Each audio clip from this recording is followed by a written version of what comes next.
Ladies and gentlemen, welcome back to another episode of Under the Radar Season 2. Today's episode is about my guy, Jalen Suggs. Yes, he's one of the many Jalens I know.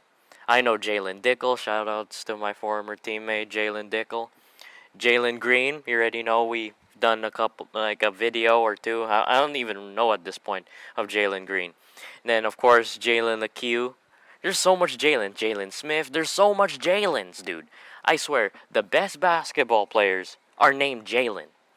So my guy is a two-sport athlete. Not only he can dominate in basketball, but he received Division 1 offers in football, American football. My guy got a double scholarship. Imagine a lot of Division 1 colleges just looking at you for two reasons, football and basketball. I cannot only imagine about a guy being in two Division 1 teams at once. Just imagine, oh, I'm in a basketball team in USC, but you are also in the varsity American football team in USC. That's just crazy. That's a crazy idea. So he dominated both sports. I don't really know his stats in football. I don't really watch football, even though I'm American. But I live in the Philippines, so you can't blame me. All right, sorry. But my guy Jalen, like all the other Jalen's, dominated high school. Of course, had a shit ton of Division 1 offers, 27 points per game. I mean, this guy had everything. And he literally won Mr. Basketball and Mr. Football in Minnesota. What in the living? What? How can you get two misters? If you, ladies and gentlemen, don't know the mister system in the States or how it works in the States, that means you are the best person at that sport in high school. So you're meaning to tell me that this guy was the best football player in high school in all of Minnesota and also was the best high school player in terms of basketball in Minnesota. That's just crazy. So he left and went to college for Gonzaga University Zaga. Now, in his debut against college, college competition, he's doing pretty well. He's averaging 14 points per game, 5 rebounds, 4.5 assists. It's just really good numbers. I mean, this is a freshman we're talking about here.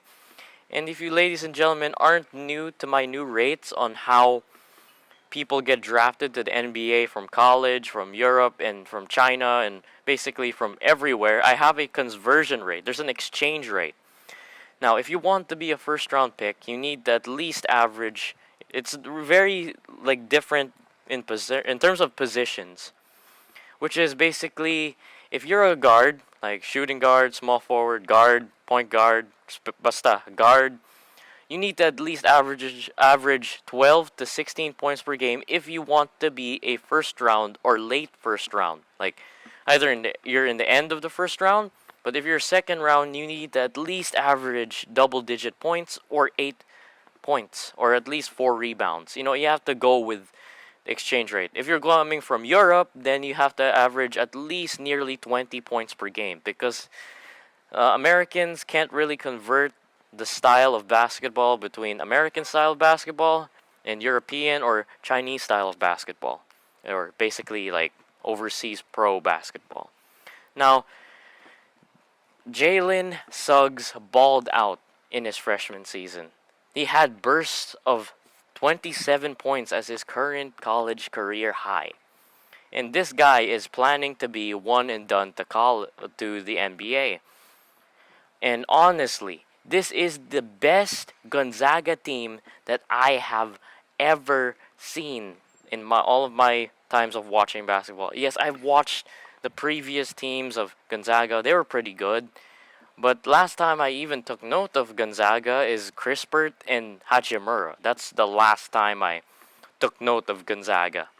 But they're known to have really good developmental system in terms of like their bigs because every other college has priorities.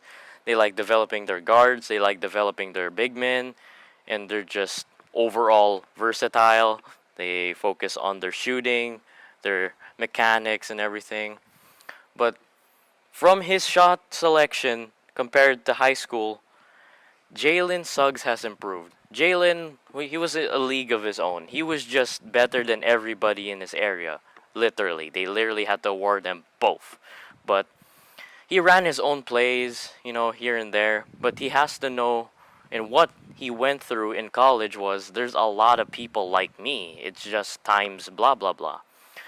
And his team ended up being undefeated in the WCC conference. Yes, I know San Diego's there, and University of San Francisco's also in WCC conference. But guys and laddies, how it's so hard. How do you go 15 and 0 in college? 15 and 0, and this is Division 1. If it's Division 2, Division 3, I can give you guys and laddies some points for that. But this is Division 1. Undefeated regular season and winning the WCC championship is unheard of.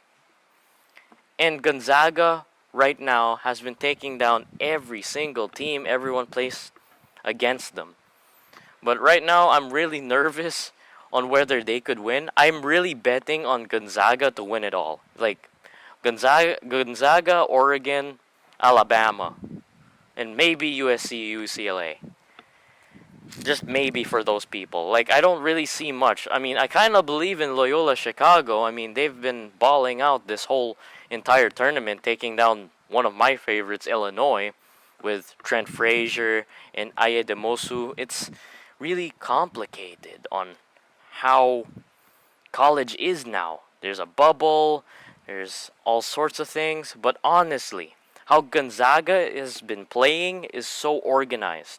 Because compared to the other teams that mainly focus on mid range jump shots and basic playmaking, Gonzaga is in the league of their own. Compared for their time when they had Rui, which they had just decent floor spacing, they had good guards, they have good forwards that could really just support Rui.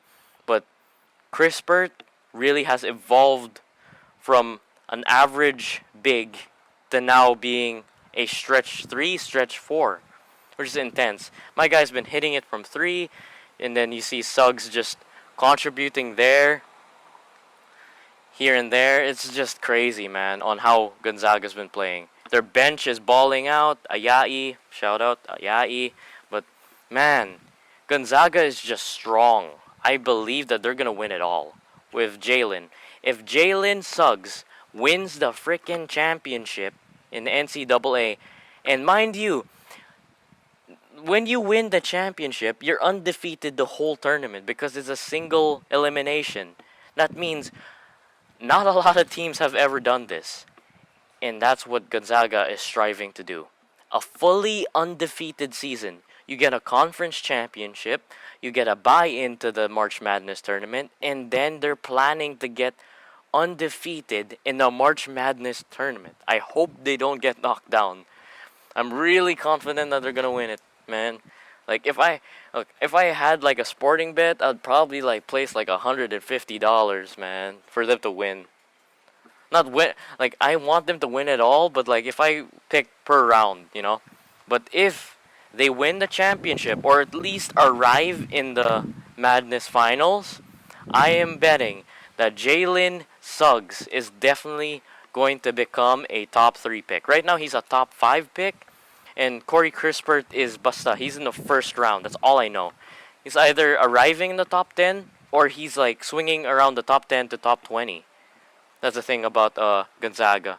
Now, the NBA game really needs you to shoot consistently from 3, and I think that that's the only mistake that Suggs has to clear. I mean, he's only hitting 33% of his shots downtown, but I think it'll easily be worked out because in high school he averaged 40 to 42% from 3, and I think it's just easily adjustable. It's just his shot attempts and his takes and his touches on the ball. Because the college system of basketball is rough and organized. Like a lot of their shots and majority of their shots are mid-range. Unlike in high school, you get to do whatever the hell you want.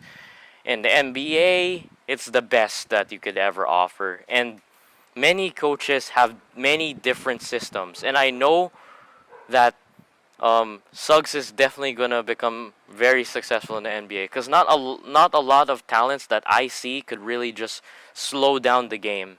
Like the only player other than Suggs that I've featured on this channel that could really break down the game and just take it all in and revolve in any system of basketball is him and Luka Doncic. Honestly, like Luka can become a big man if you wanted to, because I've seen him play a little bit of big man ball in Europe. I think that's when he was 18 in the tournament, and I think he went against Olympiacos and had like 12 rebounds or something. I don't know. I remember watching it a little around back, but not a lot of guys coming into the NBA have that ability.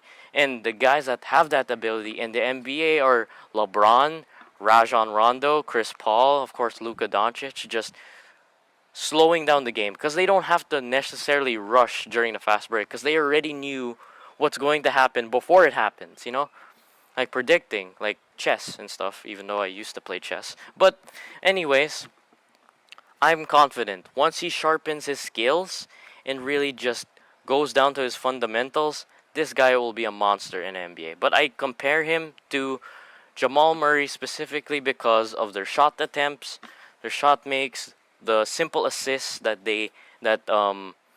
Jalen does. He doesn't go the fancy behind the back here and there. He can do that, but he doesn't. It's not needed. He could just go for a pocket pass, and really, that's his real signature pass, which is like pocket passing, like a bounce pass, simple bounce pass, but it literally hits right on the money.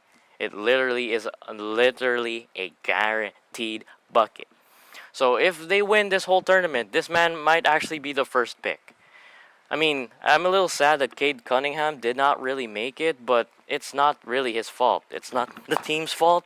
It's not a lot. It's just how they played during the tournament and the energy, because you have to keep up the energy that whole tournament because you only have one shot. And if you miss that one shot, you're off the tournament. That's the sad thing. So, I hope you ladies and gentlemen enjoyed today's video. Hit that like and hit that subscribe button. Join the family. Road to 120. So, I love you all, and I shall see ladies and gentlemen next week. Bye bye.